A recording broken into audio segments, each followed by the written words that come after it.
दिनै बिजाबनि खौरां आयदायाव गांसे बिजाबनि बागै सुंदङै फोरमायथिनो थाखाय आखायाव लानाय जाबाय। बे बिजाबनि मुङानो जाबाय गेवलांनायनि लामाजों। लिरगिरिनि मुङा जाबाय डक्टर जनक शंकर नार्जारी।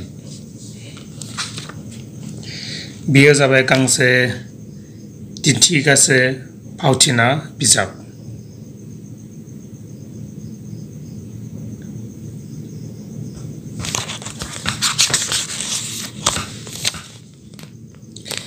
बिजाबनि दिहुनगानै मार्च 2012 इं दिहुनगाथाम सेप्तेम्बर 2016 इं।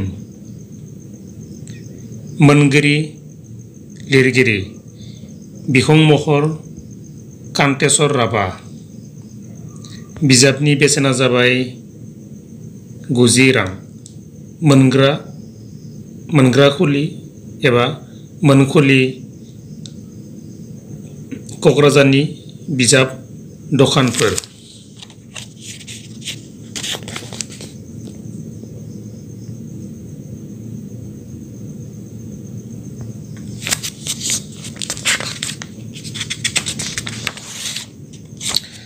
बे बिजाबाव गासै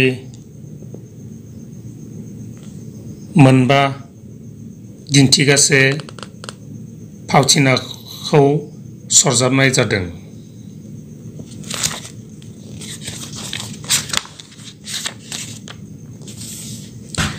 नायखां बिलाइ फावथिना 1 गेवलांनायनि लामाजों।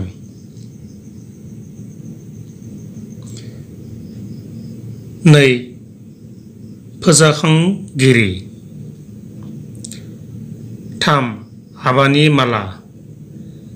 4 दाहा आरो 5 सोरनि दाय।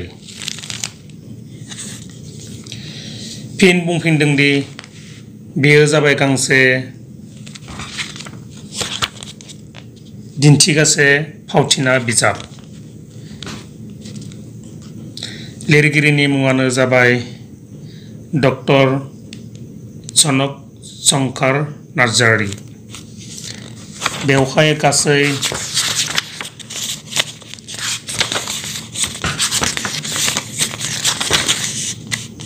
मोनबा दिन्थिगासे फावथिनाखौ सरजाबनाय जादों।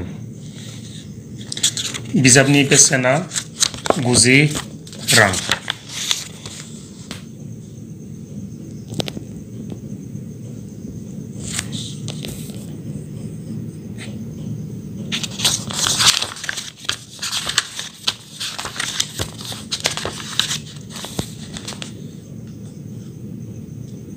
नायखां बिलाइ